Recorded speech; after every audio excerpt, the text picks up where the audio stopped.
Friends, Jahnavi missing కేసులో ఇప్పుడు ఊహించని ఘటనలు చోటు చేసుకుంటున్నాయి. అయితే ఈ రోజు ఏం వారం అనేది కనుక చూస్తే, ఈ వీడియో చేసే టైం ఇది మంగళవారం నాడు. అంటే శనివారం నాడు తప్పిపోయిన పాప శనివారానికి 8వ రోజు, 9వ రోజు ఆదివారం, 10వ రోజు సోమవారం, 11వ రోజు మంగళవారం. అంటే 11 రోజులు పూర్తయింది. నిజం చెప్పాలి అంటే పాప ఇప్పుడు క్షేమంగా ఉండాలి అంటే ఎవరైనా తీసుకువెళ్ళి ఆ పాపకు సరైన ఆహారం పెడితేనే పాప క్షేమంగా ఉంటుంది.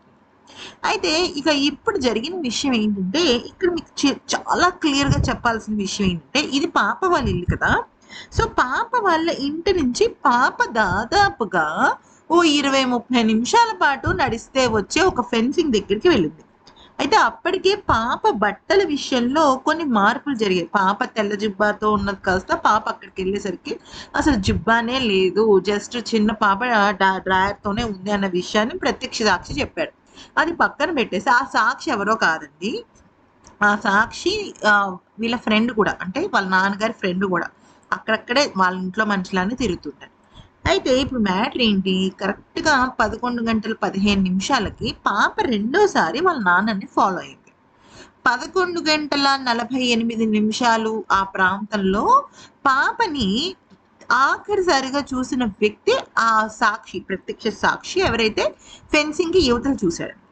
ఆ అంటే అప్పటి వరకు కూడా అక్కడ ఎవరైనా ఉన్నారా? లేకపోతే ఆ పాపని జస్ట్ ఊరికే ఎవరైనా వస్తున్నారు అంటే ఈ తాతారావు అనే వ్యక్తి వస్తున్నాడని పాపని అక్కడ పెట్టేసి దాక్కున్నాడనే విషయం పైన క్లారిటీ లేదు. బట్ చూస్తే ఒక 30 నిమిషాల పాటు జరిగింది ఏంటి అంటే చాలా పెద్ద సిట్యుయేషన్ జరిగింది. ఈ 30 నిమిషాల్లోనే పాప మిస్ అయింది.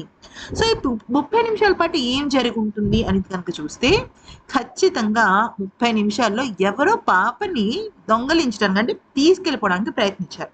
కానీ కుక్క, ఆ చుట్టుపక్కల కొంతమంది తెలిసిన జనాలు ఇవన్నీ చూసి కొంతవరకు ఆ చెట్లు, పుట్టల వెనకాల నక్కారు. సో, అలా నక్కిన తర్వాత ఆ కుక్క కాస్త కొద్దిగా లైట్ తీసుకుంది. ఓకే. పాప వెనకాల వెళ్ళాలనుకుంది. ఎప్పుడైతే ఈ కుక్క అవతల మీద అటాక్ చేసిందో అంటే ఫస్ట్ ఆ కిడ్నాపర్ అనేవాడు ఫస్ట్ అటాక్ చేసుంటాడు. ఎవరిని? ఆ పాపని అంటే తీసుకెళ్ళిపోవడానికి. సో, పాపని తీసుకెళ్ళిపోతున్నాడు అన్న విషయం తెలుసుకున్న కుక్క ఖచ్చితంగా అటాకింగ్ మోడ్‌లోకి వెళ్ళిపోయి ఉంటుంది. వెంటనే ఈయన తాతారావు గారు కూడా కనిపించారు కదా! సాక్షి. ఆయన కూడా ఏంటమ్మా ఏడుస్తున్నావు అని దగ్గరికెళ్ళేసరికి అతను కూడా ఏదో చేస్తున్నాడేమో అనుకుని అతని మీద కూడా కరవడం మొదలెట్టింది. లేకపోతే రోజు చూసే వ్యక్తిని ఆ కుక్క ఎందుకు కరుస్తుంది? సో, అప్పటికే పాపని ఎవరో తీసుకువెళ్ళడానికి ప్రయత్నించారు. సో, ప్రయత్నించిన తర్వాత ఏమైంది అంటే పాప దగ్గర ఎవ్వరు లేరు. సో, ఆ కుక్కని కొద్దిగా డైవర్ట్ చేసో, డిస్టర్బ్ చేసో లేకపోతే ఒక తోపుతో వస్తే పడేటట్టుగా వీక్‌గా ఉంది కాబట్టి అలా తోసేసి కిడ్నాపర్ తీసుకొని వెళ్ళిపోయాడు.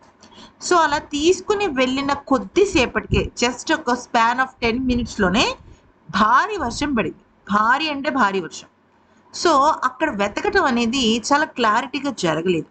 సో, ఈ కిడ్నాపర్ నిజంగా గనక అక్కడి నుంచి వెళ్ళిపోయి ఉండుంటే, మనం చూడాల్సింది ఏంటయ్యా అంటే, ఈ అడవికి కనెక్ట్ అయ్యే రోడ్స్, తునికి సంబంధించి అంటే తుని జిల్లా, లేకపోతే కాకినాడ జిల్లా చుట్టుపక్కల ఏజెన్సీ ఏరియాల్లో, లేకపోతే ఏదైనా చుట్టూ చిన్న చిన్న ఫార్మ్ హౌస్‌లు గూడా ఉంటాయి గదా! వాటిని చూడాలి ఇప్పుడు. అది ఆఫ్‌కోర్స్ పోలీసులు చేస్తున్నారంటే ఓకే. దాన్ని ఇంకా ముమ్మరం చేయాలి. ఇక అడవిలో చూడడం అనేది వేస్ట్ ఏమో అనిపిస్తుంది ఫ్రెండ్స్. ఎందుకనంటే ఇన్ని రోజుల పాటు పాప అసలు అక్కడ ఉండదు. ఖచ్చితంగా ఎవరు తీసుకెళ్లరు పాపని. అది చాలా క్లియర్‌గా అర్థమవుతోంది. మరి మీకు కూడా అలాగే అనిపిస్తుందా? లేదా అనేది కామెంట్ సెక్షన్‌లో చెప్పండి.